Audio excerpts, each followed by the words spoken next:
I was making dinner when I heard my 14-year-old daughter Sophia crying on her phone. "I can't come to your birthday party, Jessica," she sobbed. "Dad can't afford presents anymore." My heart stopped. I crept closer to her bedroom door. "Mom says Dad lost his job and can barely pay rent," Sophia continued. "She says we shouldn't ask him for anything because it makes him feel worse about being such a failure." The wooden spoon fell from my trembling hands. 8 months of $4,000 monthly child support, and Monica had convinced our kids I was broke? "Trevor bought us new bikes though," Sophia added. "Mom says we're lucky to have a real dad now who can actually provide for us." I slumped against the wall. My ex-wife hadn't just divorced me. She'd systematically destroyed my children's respect for their father. That's when I saw the cream envelope under my door. Wellington Family Estate, Hamptons. Monica's family reunion invitation, where her wealthy relatives would witness my public humiliation. But this year, Monica had no idea what surprise was coming. Because while she'd been telling everyone I was broke, I'd secretly sold my AI company to Google for $85 million. The setup. I opened the invitation, hands shaking. The script dripped condescension. "Dear Ryan, we understand your financial difficulties. We've arranged modest accommodations within your budget. Please bring the children. Family connections matter regardless of circumstances." This was my execution disguised as kindness. My phone rang. "Ryan." My sister Emma sounded worried. "Monica's been calling everyone, saying you're having a breakdown. She claims you've been showing fake business documents to the kids, living in fantasy delusions about being successful." My stomach dropped. "She said what?" "She's convinced the family you need psychiatric help. Says you can't accept that your business failed." Genius. By claiming my success was delusion, Monica made it impossible for anyone to believe the truth. "Emma, what if I told you the Google deal is real?" "Ryan, honey, I've seen your apartment. Trust me for 2 weeks.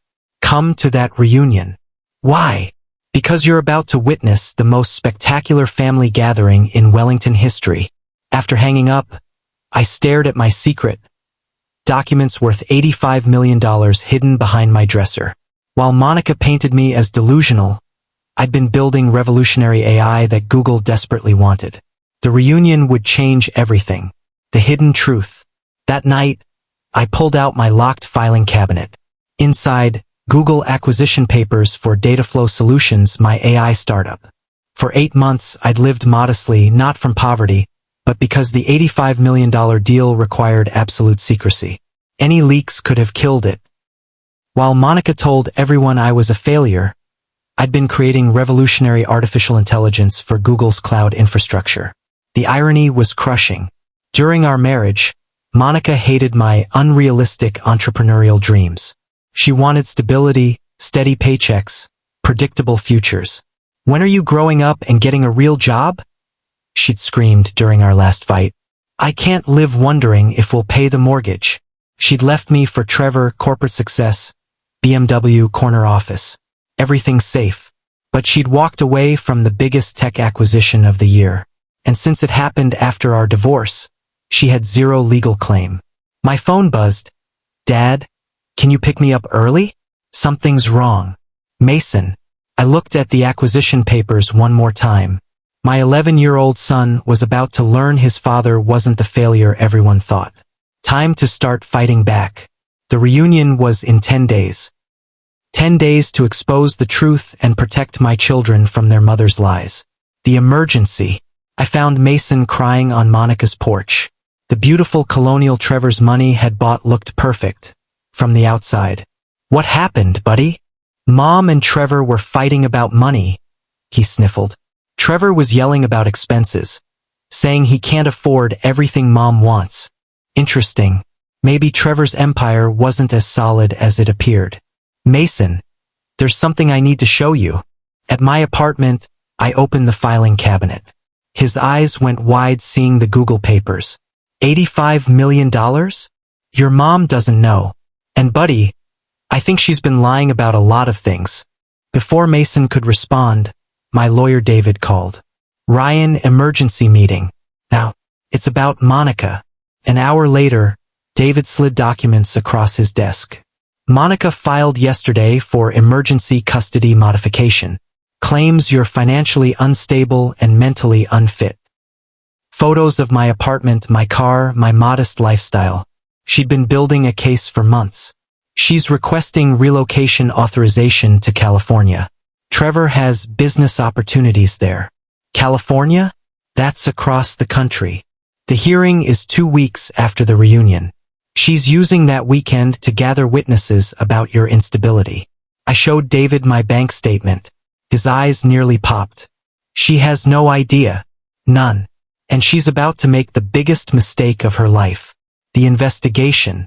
I hired Marcus Rivera, the city's best private investigator, immediately. How deep? Marcus asked. Every lie she's told. Every person she's contacted. 3 days later, Marcus spread photos like evidence. Your ex-wife's running a systematic campaign.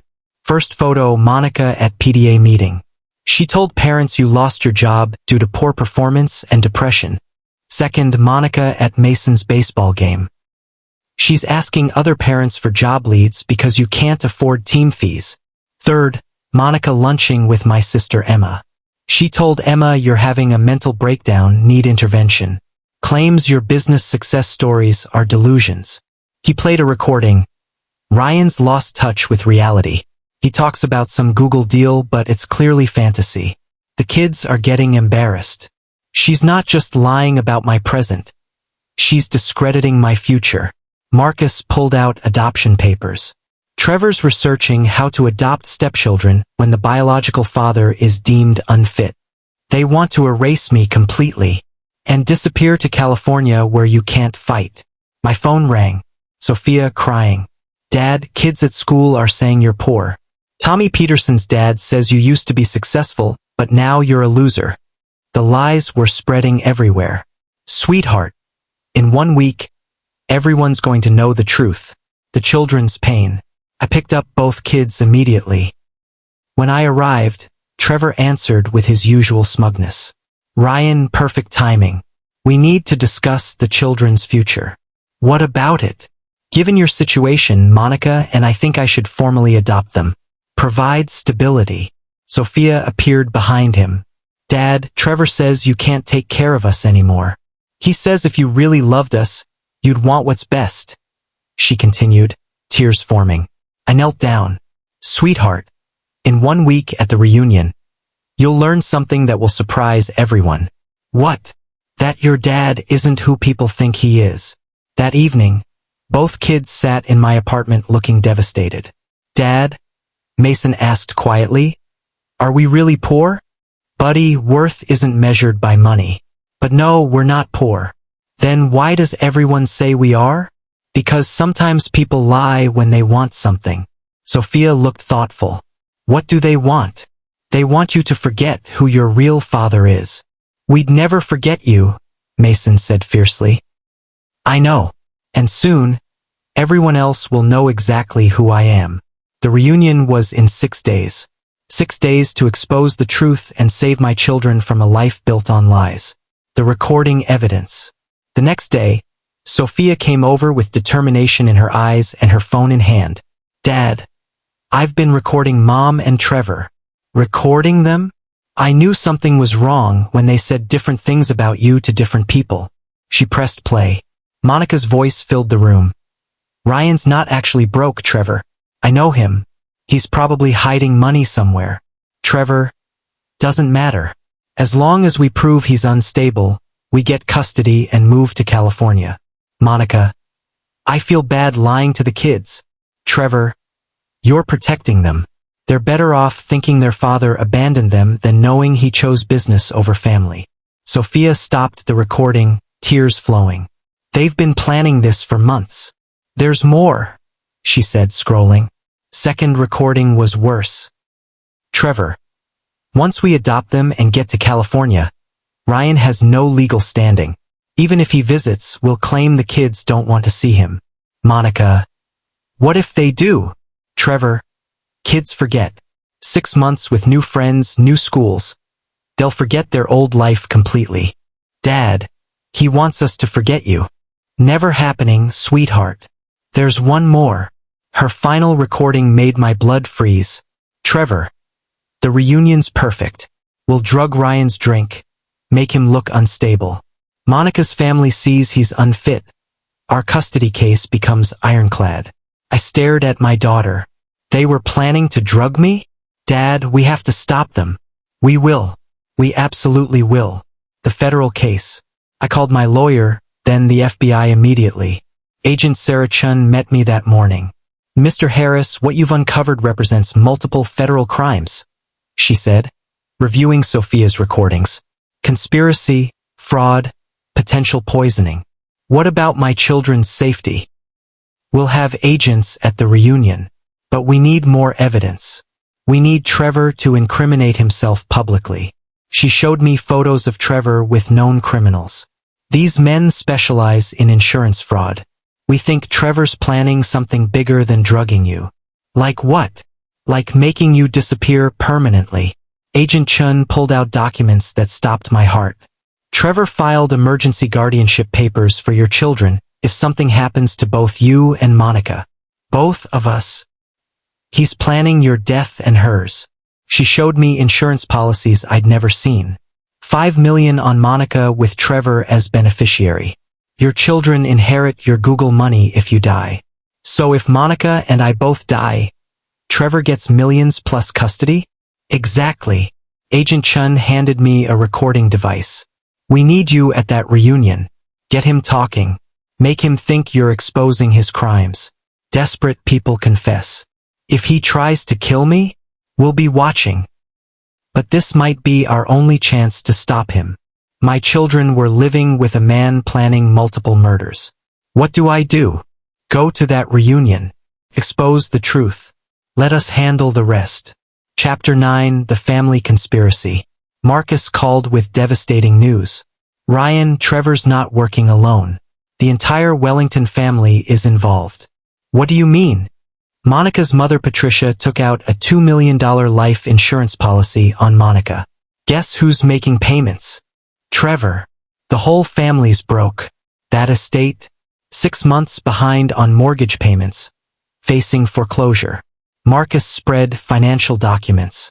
Patricia's been borrowing from relatives for 2 years, calling it temporary cash flow issues.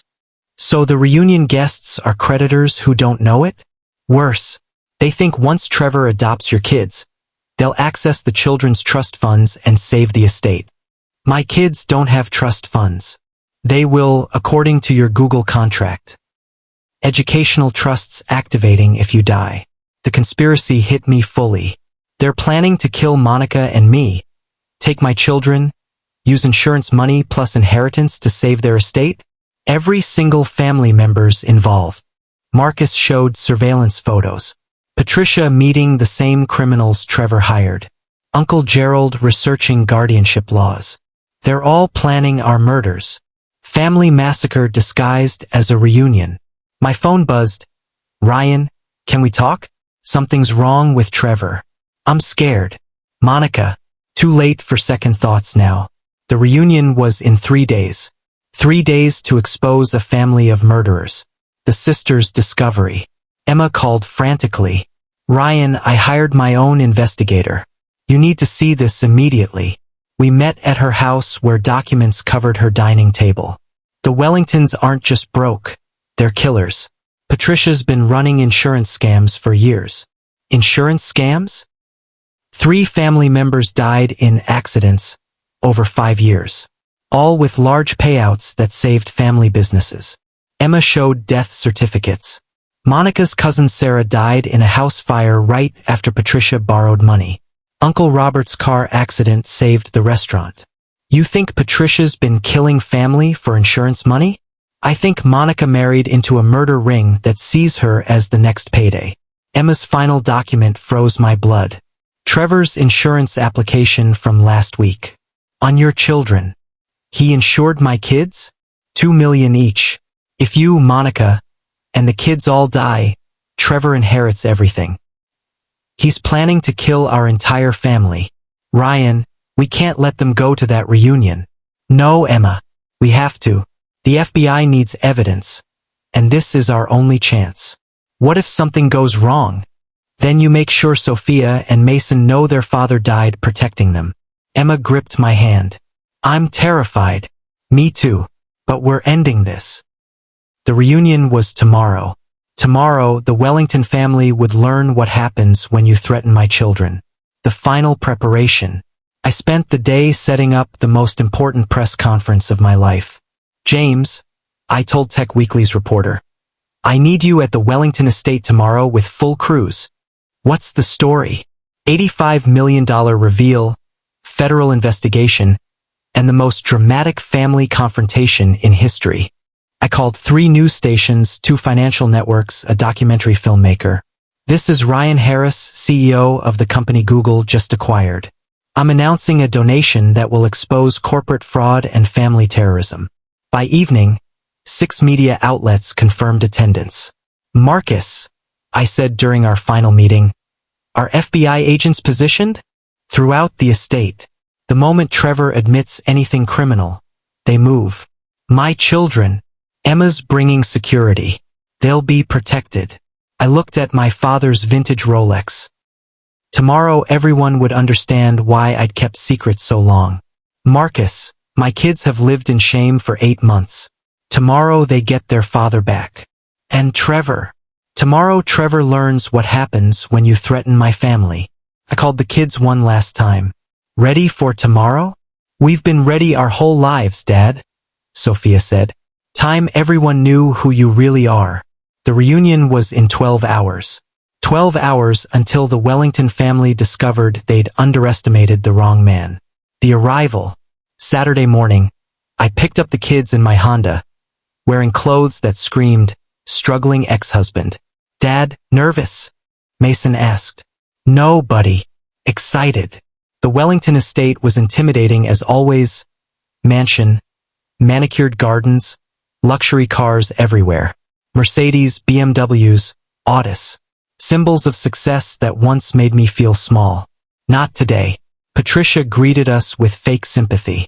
Ryan, so brave coming despite your circumstances. Thank you for having us. Trevor appeared, smugger than ever.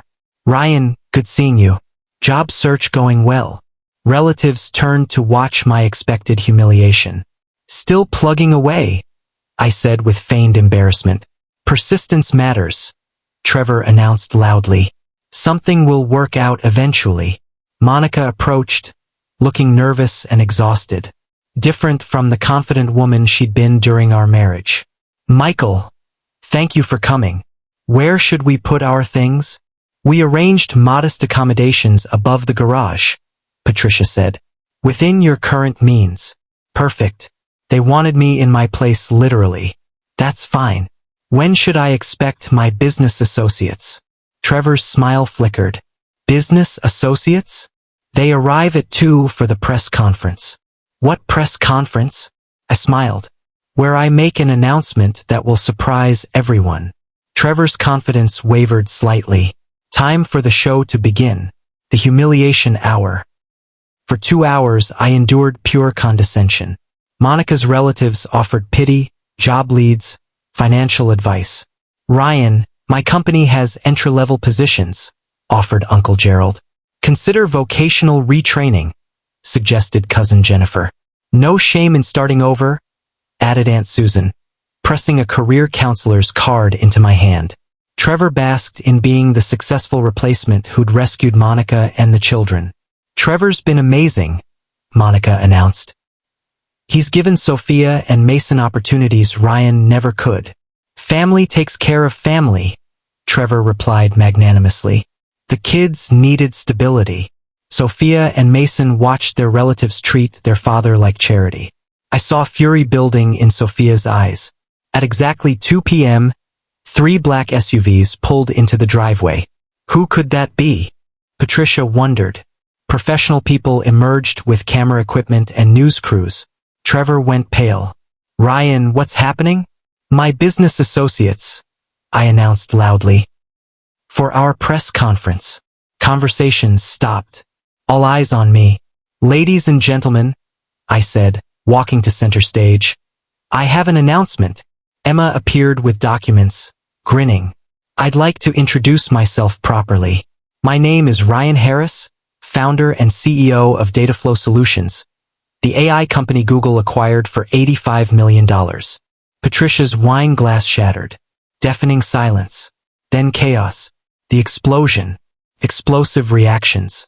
Gasps. Choking. Shocked exclamations as 30 people processed my words. 85 million? Patricia sputtered. Impossible. Tech Weekly's James Morrison stepped forward with cameras rolling. Mr. Harris, tell us about Google's acquisition. Dataflow developed revolutionary AI for predictive analytics. Google identified it as crucial for cloud infrastructure expansion. One of Silicon Valley's largest AI deals. Monica's family stared as reporters documented everything. But your tiny apartment, Patricia stammered. By choice.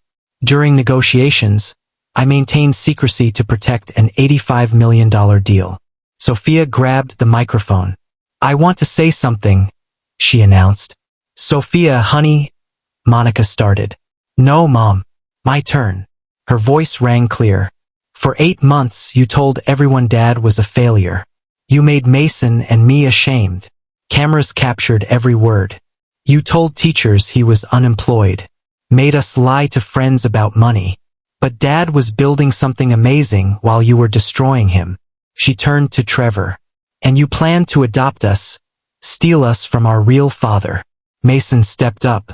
Trevor's mean when Mom's not around. Said I can't talk about Dad because it upsets Mom. Enough, Trevor snapped. No, Sophia shot back. We recorded everything. Your drug plans, California move, everything. Trevor's face went white. Agent Chun stepped forward. Trevor Wellington, FBI. You're under arrest for conspiracy to commit wire fraud and attempted murder. Handcuffs clicked as I looked at 30 shocked faces. Any questions? The arrest. Chaos as Agent Chun read Trevor's rights while cameras rolled. You have the right to remain silent. Anything you say will be used in court. Monica collapsed, hyperventilating. I don't understand. Trevor, what's happening? Mr. Wellington's been under federal investigation for embezzlement and planning insurance fraud, Agent Chun announced. Patricia clutched her chest. Impossible. Trevor is successful. Ma'am, Mr. Wellington's company has been insolvent for 18 months. He's used fraudulent loans to maintain his lifestyle. Emma stepped forward with her evidence folder. Agent Chun, you'll want these financial records showing the Wellington family's real net worth. What records? Gerald demanded. Emma spread documents. Bank statements showing this estate faces foreclosure. You're all broke. Relatives stared at proof of their ruin. Furthermore, there are life insurance policies on Monica taken by both Trevor and Patricia. Monica looked up. What policies? Agent Chun showed documents. 5 million from your husband, 2 million from your mother. We believe they plan to kill you for money. Kill me? Along with your ex-husband and children. Trevor would have inherited everything: insurance, trust funds, Google money. Monica's sobbing filled the terrace. Trevor, still handcuffed, made his fatal mistake. This is ridiculous. Ryan's bribing these people because he's jealous. Agent Chun smiled. We have recordings of you planning murder. That's not. We also have evidence you've been forging signatures and planning to flee. As Trevor was led away, he screamed, You think you've won? You'll never get Monica back. I looked at Monica processing her husband's betrayal. I'm not trying to get you back, Trevor. I'm saving your life. Chapter 16. The Family Reckoning. After Trevor's arrest, the gathering became a crime scene. FBI agents interviewed relatives while Patricia and Gerald sat stunned. Monica remained collapsed, staring at insurance policies revealing her husband's murder plot. I don't understand, she repeated. He said he loved me. Emma sat beside her. Monica, he was using you. He married you for access to Ryan's children and their inheritance. But Ryan was broke. Everyone knew.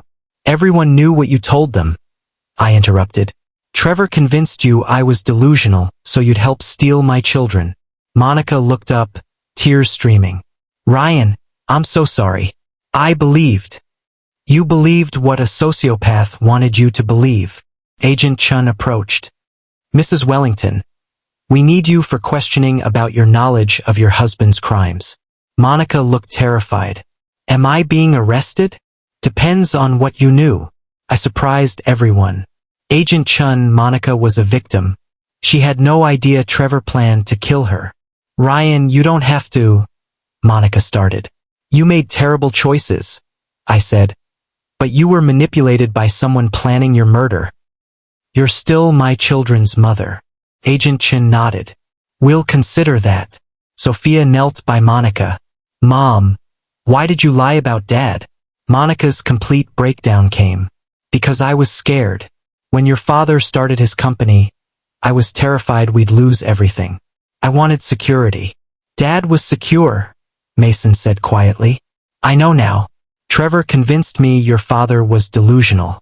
Said I was protecting you from disappointment. By making us ashamed of our dad? Monica nodded miserably. I thought I was giving you better. You were giving us a murderer, Sophia said bluntly. Truth hung in the air like a blade. Chapter 17, The Revelation. Agent Chun returned with documents revealing the full conspiracy. Mrs. Wellington, your husband forged your signature on $8 million in loans. You're legally responsible for debt you never authorized. Monica's head snapped up. $8 million? What $8 million? Debt he accumulated saving his failing business while planning your death. Emma added, Monica, your entire family was involved. They've been planning this for months. My family?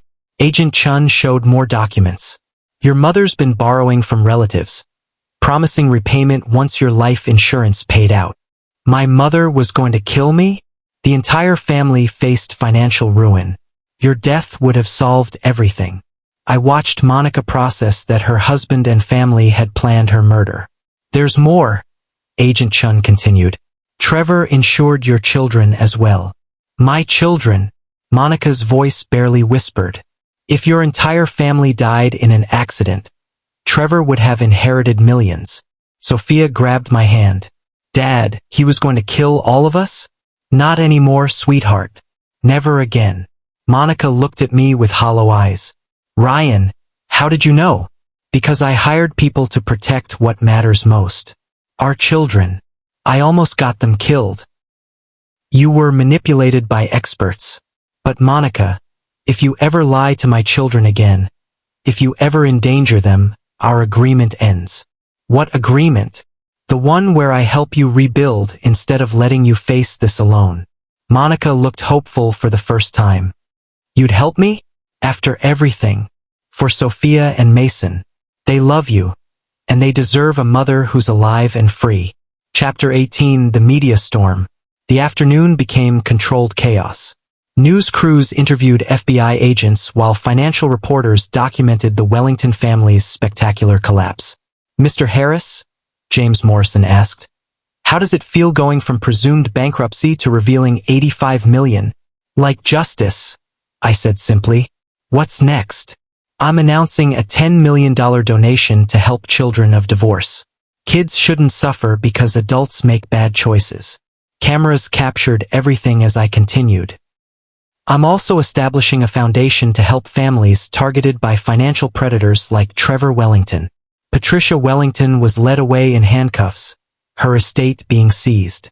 The reunion had become a federal crime scene. Emma approached with Sophia and Mason. Ready to go home? Where's home now? Monica asked quietly. I looked at my broken ex-wife, humiliated but alive thanks to my intervention. For now, you're staying in our guest house until you figure things out. Ryan, I can't accept. You're not accepting charity. You're accepting help from your children's father. Sophia hugged both of us. Are we going to be a family again? We're going to be a different kind of family, I said. An honest one. As we left the estate, I thought about the title that started this story. My ex-wife told the kids I was broke, so I arrived at the reunion with a surprise. The surprise wasn't the money. The surprise was mercy. Choosing to save the people who tried to destroy me. Teaching my children that the greatest victory is helping enemies become better people. Chapter 19. The New Reality. 3 weeks later, Monica sat in my lawyer's office finalizing her FBI plea agreement.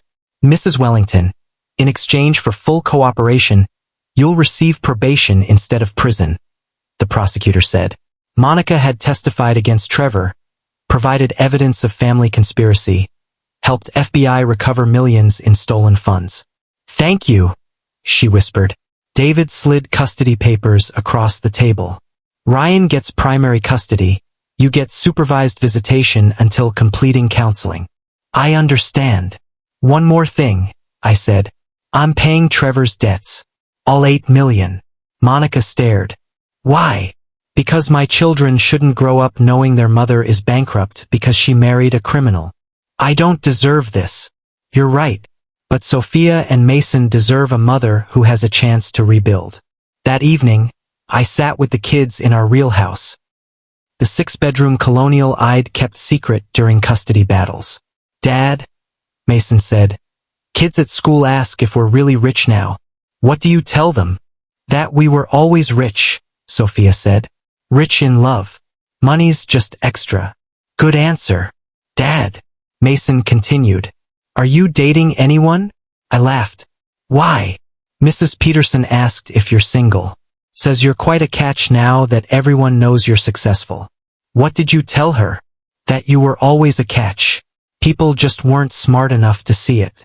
That night, I tucked them into their own beds, watching them sleep peacefully for the first time in months. No more shame, no more lies, no more fear. Just family, honest and whole. Chapter 20. The Court Victory. 6 months later, I sat in family court for our final custody hearing. Monica had completed therapy, parenting classes, community service. Your Honor, the judge said. Both parties submitted a joint custody proposal. This is unusual given circumstances. Sophia stood. Your Honor, we want to say something. Go ahead. Our mom made terrible mistakes, but she's fixing them. We want to live with Dad, but don't want to lose Mom completely. Mason nodded. She's still our mom. She just needs help being better. The judge looked at Monica. Mrs. Wellington, do you understand your children are showing remarkable grace? More than I deserve, Your Honor. Mr. Harris, why support this arrangement? Because holding anger was hurting me more than helping anyone. My children need to see that people can change, families can heal, love is stronger than mistakes. Judge approved our custody plan with increasing visitation as Monica proved stability. Outside courthouse, Monica approached me. Ryan, why? After everything, why show mercy? Because 6 months ago you asked the same question at the reunion. I told you it was about forgiveness and setting examples. But that wasn't the whole truth. What's the whole truth? The whole truth is destroying you wouldn't have healed my children. Building something better from the pieces would. Monica started crying. I love you for that. Not romantically, she added quickly. But I love who you are. I always did. I was just too scared to trust it. I know. Do you think, someday, we could be friends? We already are, Monica. Co-parenting friends who put children first. That sounds perfect. As we walked to cars, Sophia called, Are you done talking? Mason and I want ice cream. Coming. We both called back. Different family. Same love. Better family. Honest love. Perfect. Chapter 21. The Interview. 1 year later, I appeared on 60 Minutes, telling the full story.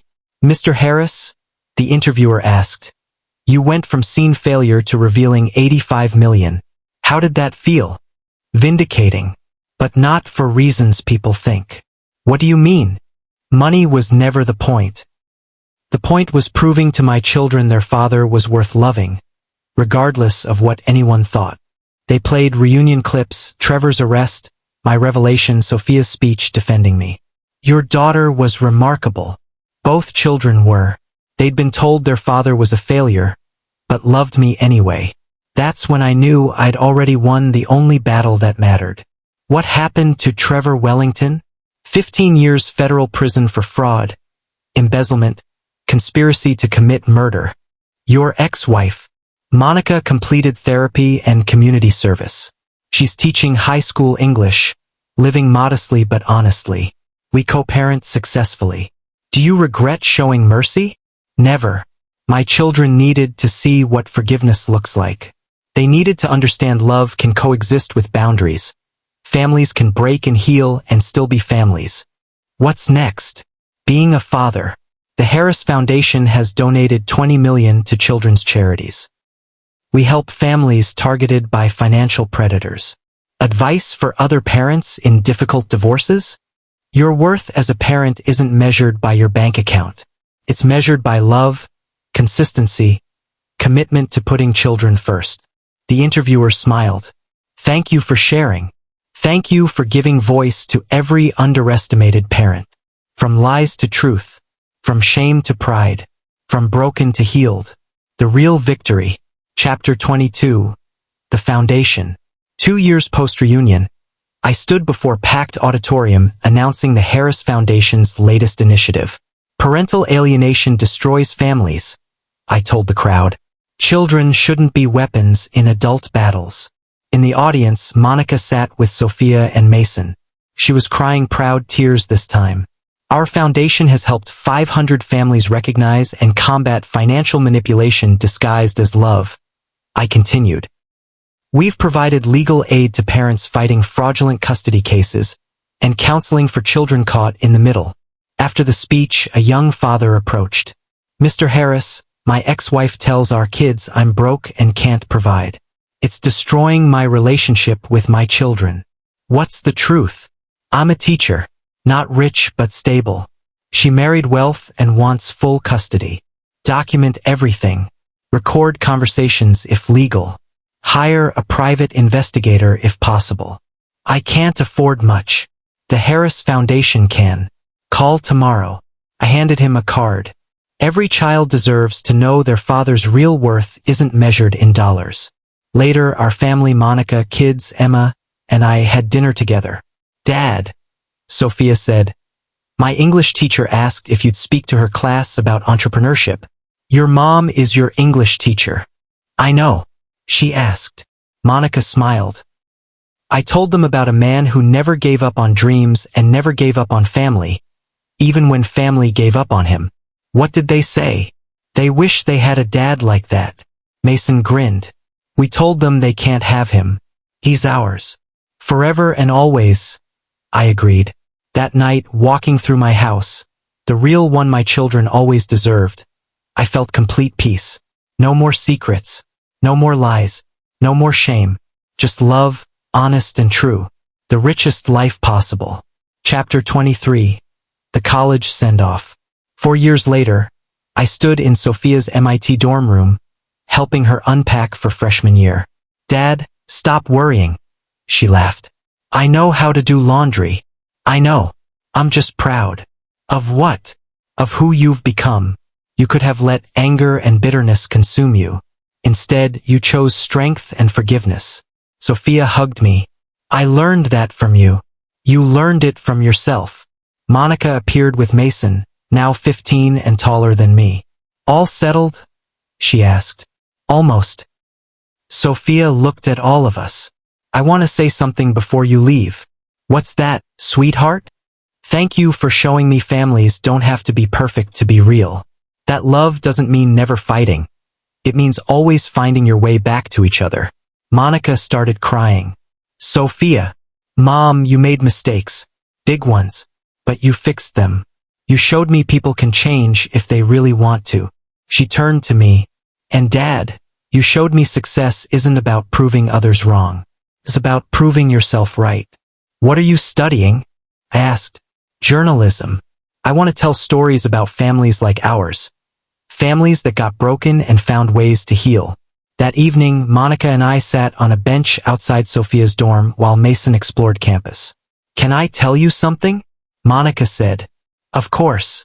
I'm grateful for everything that happened. Even Trevor? Even the lies and custody battle. Especially that, because it led me to who I was supposed to be. A better mother, a better person. Monica, let me finish. I spent years trying to be someone I thought I should be, wealthy, successful, married to the right man. But I was supposed to be exactly who I am now. A teacher who helps kids. A mother who puts children first. A friend to the best man I've ever known. We both became who we were supposed to be. Do you ever wonder what would have happened if I hadn't left? I know what would have happened. We would have built something amazing together. Do you regret that we didn't? I thought about it. I regret the pain. But I don't regret where we ended up. Where's that? Happy, honest, whole. Even though we're not together? Especially because we're not together. We're better apart than we ever were married. Monica laughed. That's probably the nicest way anyone's ever been told they weren't worth staying married to. It's also the truest. Walking to our cars, I realized this was victory. Not revenge. Not vindication. Just peace. Chapter 24. The Next Generation. 8 years post-reunion, I walked Sophia down the aisle. She was marrying David Chun, Agent Chen's son, whom she'd met in college. Dad, she whispered, reaching the altar. Thank you for showing me what a good man looks like. Thank you for never stopping believing I was one. Monica sat front row, crying happy tears. Beside her, Mason, now a high school senior, fought back tears. During his best man speech, Mason said, "My sister found a man who loves her the way our dad taught us love should be. Honest, patient, strong enough to protect what matters most." He raised his glass. To Sophia and David, and to Dad, who showed us the best revenge is living so well that your enemies become your friends. Everyone laughed and applauded.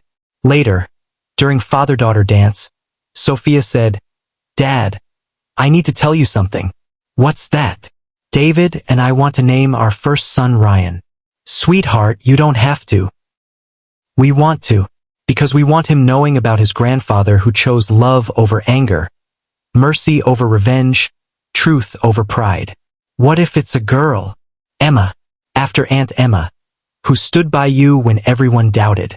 I spun her around the dance floor, thinking about the legacy I was leaving. Not money, though that mattered for security. Not success, though that vindicated my choices. But love.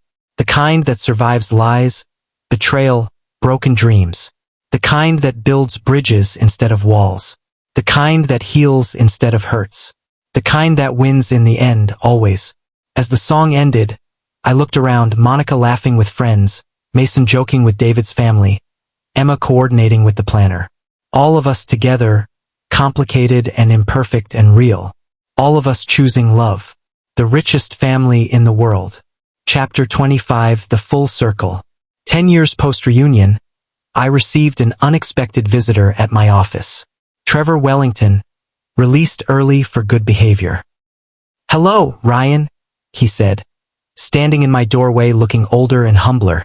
"Trevor, what can I do for you?" I wanted to apologize. To you, Monica, the children. I know it doesn't fix anything, but I needed to say it. I gestured to a chair. "Sit." Prison gave me time to think about what I did. What I almost did. His voice shook. I was going to kill Monica. Kill your children. For money. I know. I can't live with that. 7 years of therapy, and I still can't understand how I became that person. Fear, I said simply. Fear makes people do terrible things. How can you be calm about this? I almost destroyed your family. Almost. But you didn't. And Trevor, something interesting happened because of your actions. What? My family got stronger. Monica became better. My children learned about forgiveness. I learned about mercy. Trevor stared. You're saying I helped you? I'm saying your worst moment became our best lessons. I don't deserve forgiveness. None of us do. That's what makes it grace. Trevor broke down crying. Ryan, I'm homeless. I have nothing. No family, no money, no prospects. I destroyed everything. What do you want from me? Nothing. I just wanted you to know that for 10 years, I've wished I could take it all back.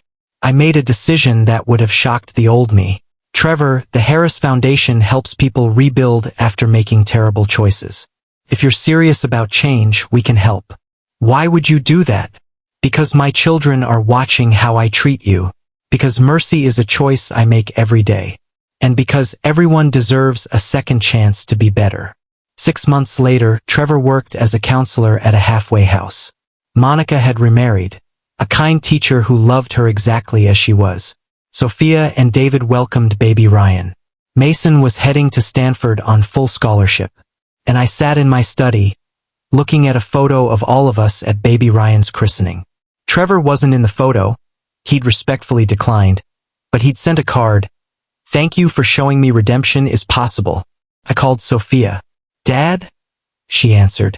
I wanted to tell you something. What? You asked me once if I was ever really broke. The truth is, I was broke for a long time. Broke in spirit, broke in hope, broke in faith that people could change. And now, I looked at the photo of my family. Complicated, imperfect, real, overflowing with love. Now I'm the richest man in the world. Because of the money? No, sweetheart. Because I have a family that chose love over fear, truth over lies, healing over hurt. I love you too, Dad. After hanging up, I walked outside and stood in my garden, looking up at stars. Somewhere, my father was watching, proud of the legacy I'd built. Not wealth, though that was part of it. Not success, though that mattered too. But love. The kind that transforms enemies into friends, breaks into healing, lies into truth. The kind that wins in the end. Always, the end. The real surprise wasn't the money. It was the mercy. It was choosing to save the people who tried to destroy us. And teaching our children that the greatest victory isn't proving you're better than your enemies. It's helping them become better people.